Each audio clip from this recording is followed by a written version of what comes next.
The economy is in freefall, and no one's sure where rock bottom is. And as the mortgage crisis and mounting job losses melt away the American dream, another fundamental economic problem is being exposed: America's debt epidemic.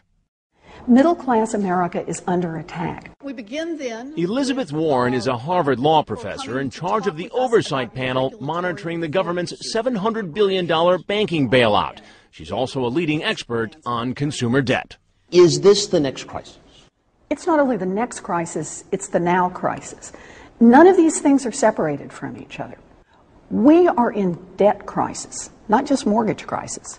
Want to refinance and get cash? Before the housing bubble burst, many Americans were able to take loans against the value of their houses to stay afloat, using that cash to pay off credit cards and other debts. But with home values plummeting and unemployment rising, millions now have nowhere to turn. I never knew this would happen. And American consumers are now carrying an unprecedented, staggering amount of debt: $2.5 trillion. Should we feel sorry for people who are buried in credit card debt? To me, it's not about feeling sorry. It's about understanding the economic realities. The median American family has tried to hold on to an American dream that their parents could easily afford on one income, and today's family can't pay for on two. They need to make it to the end of this month. And if plastic is the way to do that, that's what families have been doing. Harvard's Elizabeth Warren says many Americans have gotten used to living on the float, and in the process, the credit card companies have thrived. There's profit to be made in debt. Not profit for the family, but profit for the people who hawk it. And Warren says this was no accident. Nearly 3 decades ago, in a move to boost profits, credit card companies lobbied the government to get rid of caps on interest rates. We told the credit card companies anything goes.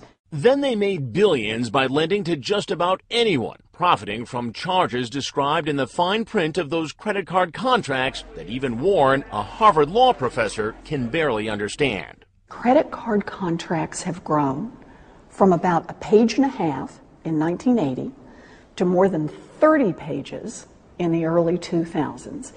And let me just be clear, that additional 28 and a half pages did not help the customer. It's tricks and traps and trailing interest and pay-to-pays and a whole bunch of things that literally didn't exist 25 years ago. They're not looking for customers who can pay off credit cards.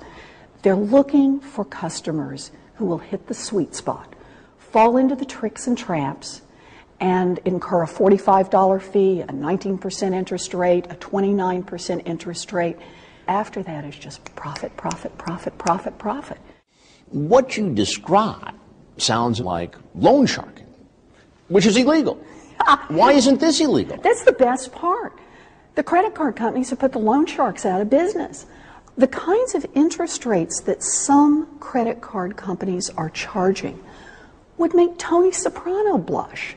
Riskier borrowers pay more for credit, just as riskier drivers pay more for car insurance. Nessa Fettis is an attorney with the American Bankers Association, the industry trade group.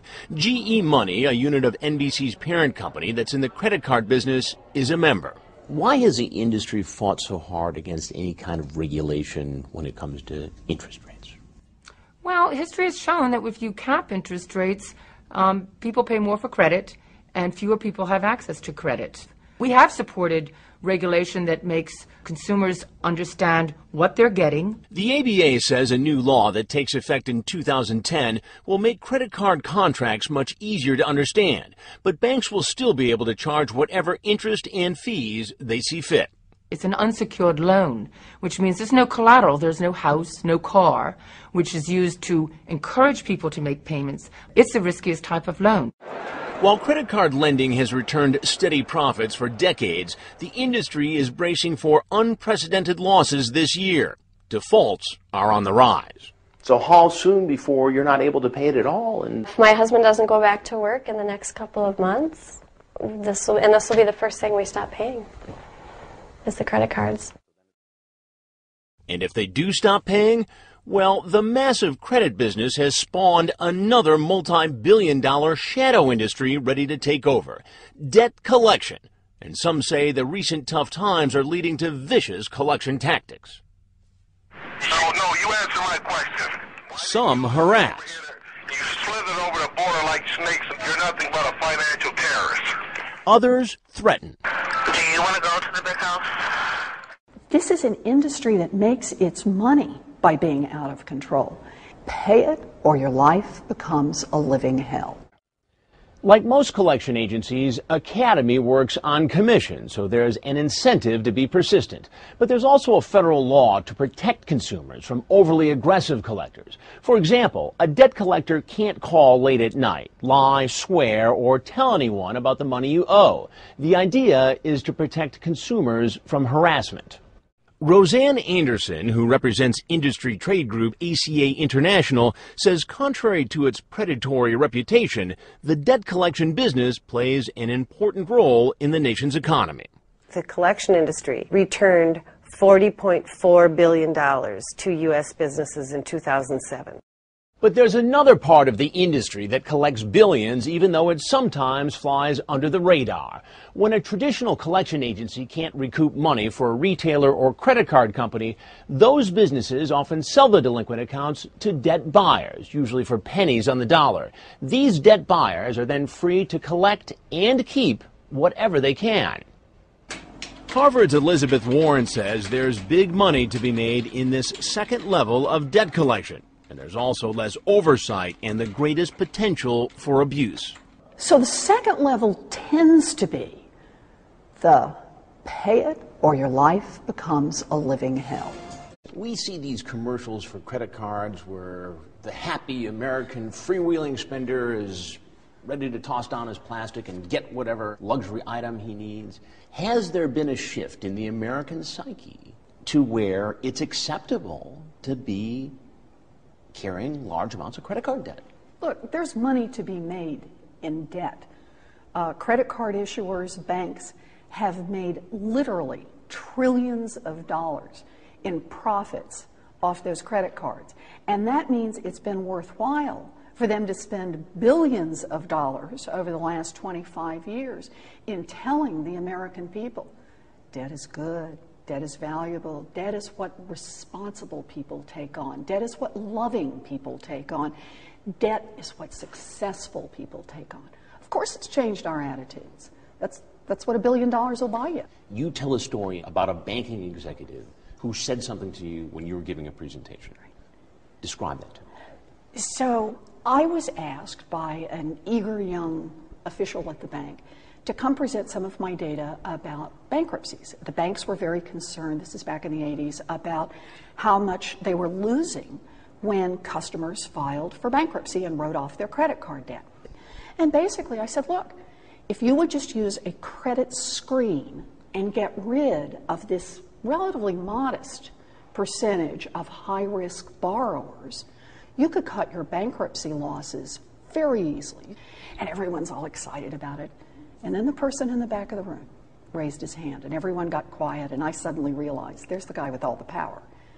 And he said, all very well, Professor Warren, but those customers are where we're making all our profits. And what did that say to you? It's all over. Everyone got up and left. In other words, no one wanted to cut out the people who can't pay. But if people can't pay their bills, how do the credit card companies make the money? If I can't write the check to MasterCard, how are they making money? Well, because you write a few checks to MasterCard before you quit. Can't pay doesn't mean never pay a nickel, but pay enough to pay back the basic principal and pay a big chunk of interest on top of that. The reality is, you were probably profitable to them. They made enough money early on in your payments that you were a profitable customer. Harvard's Elizabeth Warren says cleaning up the credit industry will require fundamental reform, from the lower rungs of debt collectors right up to the banks and credit card companies that help fuel the debt epidemic in the first place. Middle-class America is under attack, and it's under attack in part from a multi-billion-dollar industry that has figured out that you can just keep carving profits out of them, carving profits out of them. So long as the guys at the top can get a free walk, then you better believe the practices are going to stay just as dirty as they are right now. So you're in debt. You can't pay your credit card bills anymore. The company sends collection notices for 3 months. They throw up their hands. What happens next? That's when the phone calls begin. And who's making the calls at this point? The first round is by the credit card company itself, usually. Most large credit card companies have someone in-house. It's called to work the accounts. And so they call. Some use the strategy of being the nice guy. I know you are having a difficult time, but pay us $50. And they're the nice guys. They're the good guys. They're the good guys, right? And when that doesn't work, the credit card companies say, fine. They have exactly so many days they'll spend time on that. They bundle up all the ones that haven't been paid, and they sell them. They sell them the same way you and I would sell our old furniture, right? We said, we're tired of that stuff. You bundle it up, and you sell it in the market. And who do they sell it to? They sell it to people who make a lot of money from buying it and working it a second time. And this is a booming industry. This is a huge industry. This is a huge industry. And what's their rap, the second level? So the second level tends to be the pay it or your life becomes a living hell. A living hell. A living hell. In what way? Well, let me see how many ways I can do. Sometimes your life will become a living hell because I will call you, and I will call you, and I will call you, and I will call you, and I will call you. I will call you and I will call you vile names. I will call you and I will harangue you. I will call you and I will make fun of you. I'll look on your application and I'll call your mom. I'll call your dad. I'll call your neighbor. We study the families who filed for bankruptcy. And one of the main reasons they identified for what they hope to accomplish by filing for bankruptcy is to stop the calls. Stop frightening me. Stop frightening my children. Stop threatening us. Is this an industry that's out of control? This is an industry that makes its money by being out of control. This is an industry that is profiting out of terrifying people. It used to be that folks lived within their means. It used to be that folks could live a kind of average middle-class life within the incomes they earned.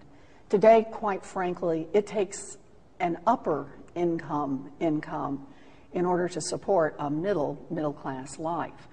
The big expenses, housing, health care, child care, transportation, have gone up so dramatically at a time when income has stayed flat that the only way the family can pull it together is to go into debt. What are some of the other reasons people find themselves in debt? The big one is medical debt. Medical debt. Part of how we pay for health care in America today is by laying down plastic.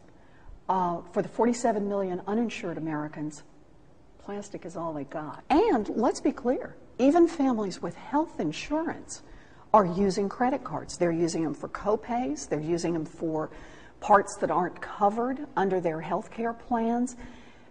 We ask individual families, when somebody gets sick, to find a way to pay for it. And a credit card that may start out at 7.5% is the answer. The problem is what happens next. The person can't work, falls a little behind, and all of a sudden we're financing medical debt 2, 3, 4 years down the line at 29% interest, $45 a month on fees. The family is now caught. And frankly, they will never get out of it. Can we ever go back to living within our means? I think it's the wrong way to ask the question. The question is not about living within our means in the sense of too many expensive toys. The real question is if we've got flat wages, rising core expenses, not enough health insurance, not enough job security, something's got to give. We've got a blanket to try to cover our families that's just too short. You can pull it up here and your feet stick out, or you can cover your feet but you can't get covered up above. That's a tall order for change. But this isn't about simple solutions. This really is about strengthening middle-class America out of them. No single magic bullet will fix everything. No one thing. But we can make it a whole lot better by getting some decent, fair rules on credit cards.